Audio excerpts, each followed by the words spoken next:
Hello everyone, स्वागत है आपका मेरे चैनल पर। तो हाजिर हूँ मैं फिर से एक न्यू इंटरेस्टिंग मोरल स्टोरी के साथ। आज की स्टोरी एक शॉर्ट स्टोरी है, साथ ही यह एक मोरल स्टोरी है। बहुत ही अच्छी कहानी है, वीडियो के एंड तक बने रहिएगा। इस स्टोरी में आप पूरी स्टोरी का हिंदी में अनुवाद करना सीखेंगे। इसके साथ ही स्टोरी को रीड करना और इंग्लिश वर्ड्स के करेक्ट प्रोनाउंसिएशन के बारे में भी सीखेंगे। और साथ ही इस स्टोरी में जो वर्ड्स यूज़ हुए हैं वो एडवांस्ड लेवल के हैं, तो बहुत सारे न्यू वर्ड्स भी आपको इस स्टोरी में मिलने वाले हैं। तो वीडियो को बड़े ही ध्यान से देखिएगा, आपको यह स्टोरी सुनकर भी बहुत मज़ा आएगा। तो स्टोरी स्टार्ट करने से पहले अगर आप इस चैनल पर न्यू हैं, मेरी वीडियो को पहली बार वॉच कर रहे हैं, तो मेरे चैनल को सब्सक्राइब ज़रूर करें और जो बेल का आइकन दिख रहा है उसे भी प्रेस कर दें, जिससे कि मैं जब भी वीडियो अपलोड करूं तो इसका नोटिफिकेशन आप तक पहुंच जाए। तो चलिए स्टार्ट करते हैं आज का यह मॉरल स्टोरी। आज के स्टोरी का टाइटल है एंग्री जेनी। एंग्री का अर्थ होता है गुस्सा। जेनी नाम है एक लड़की का, तो शीर्षक का अर्थ हुआ गुस्से में jenny. So let's begin the story. Once, a girl named Jenny lived with her parents and sister. Once का अर्थ होता है एक बार, गर्ल यानी कि लड़की, lived यानी रहती थी, पेरेंट्स का अर्थ होता है अभिभावक, सिस्टर यानी कि बहन। तो इस सेंटेंस के अर्थ को जान लेते हैं कि एक बार अ गर्ल नेम्ड जेनी, एक लड़की जिसका नाम जेनी था, lived with her parents and sister, वह अपने अभिभावक और बहन के साथ रहती थी। One day, as she was about to drink milk, her sister Shelley accidentally spilled the milk over her uniform. तो सबसे पहले सेंटेंस के वोकैबुलरीज को देखते हैं। ड्रिंक का अर्थ होता है पीना, मिल्क यानी कि दूध। एक्सीडेंटली यानी गलती से। स्पिल्ड का अर्थ होता है छलकना। स्पिल यानी छलकना, स्पिल्ड यानी कि छलका। ओवर का अर्थ होता है ऊपर, यूनिफॉर्म यानी कि वर्दी।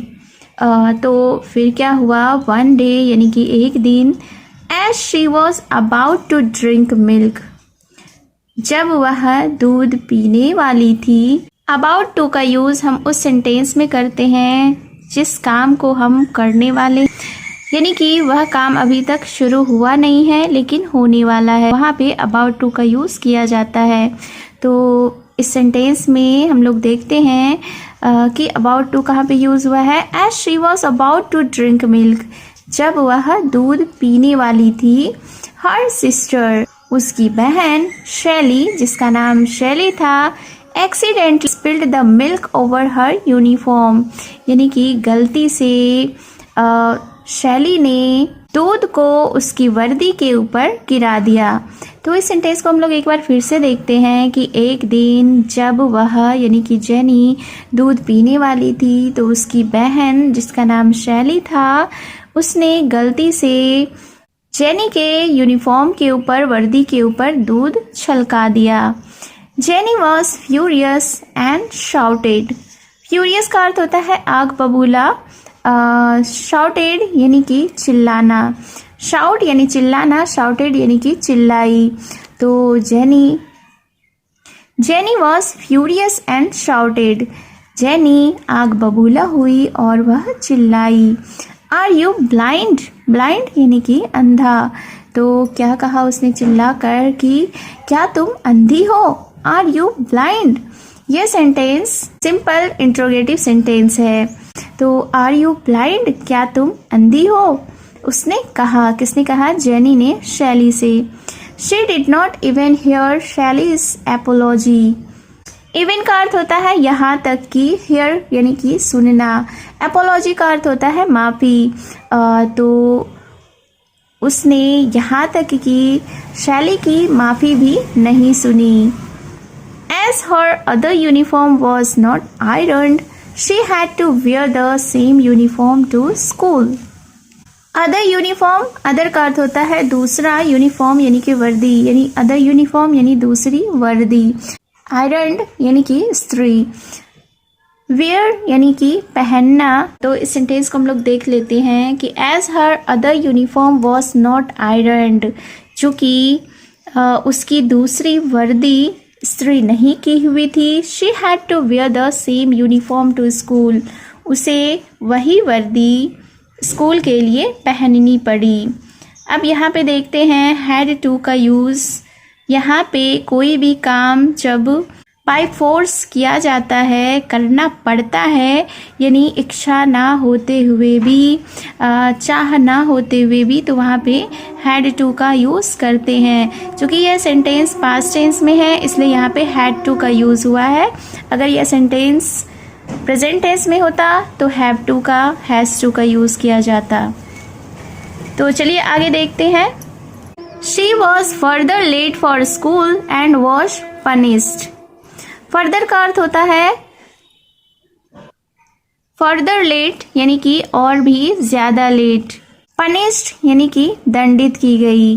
तो फिर क्या हुआ, she was further late for school, वह स्कूल के लिए और भी देर हो गई या देर से पहुंची। एंड वॉज पनिश्ड और वह दंडित की गई। All in all, it turned out to be bad day for her. All in all यानी कि सब मिलाकर, turned यानी कि साबित होना या बदलना, bad day यानी कि बुरा दिन।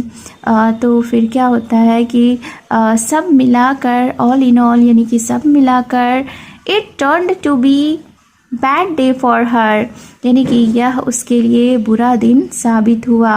She blamed her sister for everything. Blamed यानी कि दोषी ठहराई, एवरीथिंग यानी सब कुछ। तो उसने इन सारे चीज़ों के लिए यानी अपने बुरे दिन के लिए अपनी बहन को दोषी ठहराया। Back home when her father asked her about her day, Jenny told him everything. Back home यानी कि वापस घर में।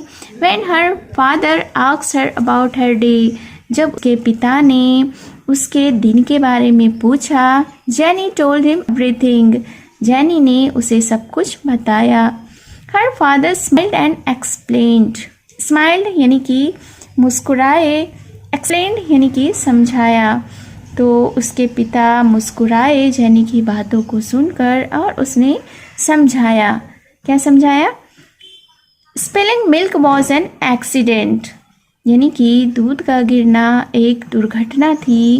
When a person becomes angry he Burns. और आगे उसके पिता ने कहा कि जब भी कोई एक व्यक्ति गुस्सा होता है तो वह जलता है। Do you like to burn? क्या तुम्हें जलना पसंद है? Jenny mumbled no but what should I do now? Mumbled यानी कि बुदबुदाई यानी कि जबान को दबाकर कहना या फुसफुसाना, हल्के से कहना। तो जब उसके पिता ने ये सारी बातें कही तो जेनी बुदबुदा कर या जबान दबाकर कही, क्या कहा कि नहीं, but what should I do now? लेकिन मुझे अब क्या करना चाहिए? यू शुड अपोलोजाइज टू शैली सेड फादर। उसके पिता ने कहा कि तुम्हें शैली से माफ़ी मांगनी चाहिए। Jenny immediately said sorry to Shelly. अब इमीडिएटली का अर्थ होता है तुरंत ही। तो जेनी ने तुरंत ही शैली को सॉरी कहा यानी माफ़ करने को कहा। She promised never to be angry again. अब उसने वादा किया कभी भी गुस्सा ना करने का। प्रॉमिस्ड यानी कि वादा किया।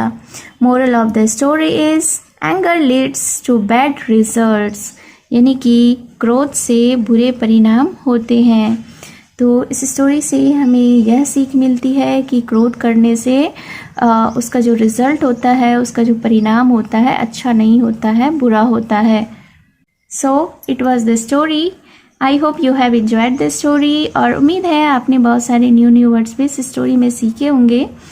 तो कमेंट करके ज़रूर बताएं कि आपने कौन सा न्यू वर्ड सीखा एंड मेरी वीडियो को ज़्यादा से ज़्यादा शेयर करें ताकि इन्फॉर्मेटिव वीडियोस औरों तक भी पहुंच सके। तो अगर आपने अभी तक मेरे चैनल को सब्सक्राइब नहीं किया है तो चैनल को सब्सक्राइब ज़रूर कर लें और बेल का आइकन भी प्रेस कर दें। तो मिलती हूँ मैं फिर से एक न्यू इंटरेस्टिंग मोरल स्टोरी के साथ। Till then take care and bye bye.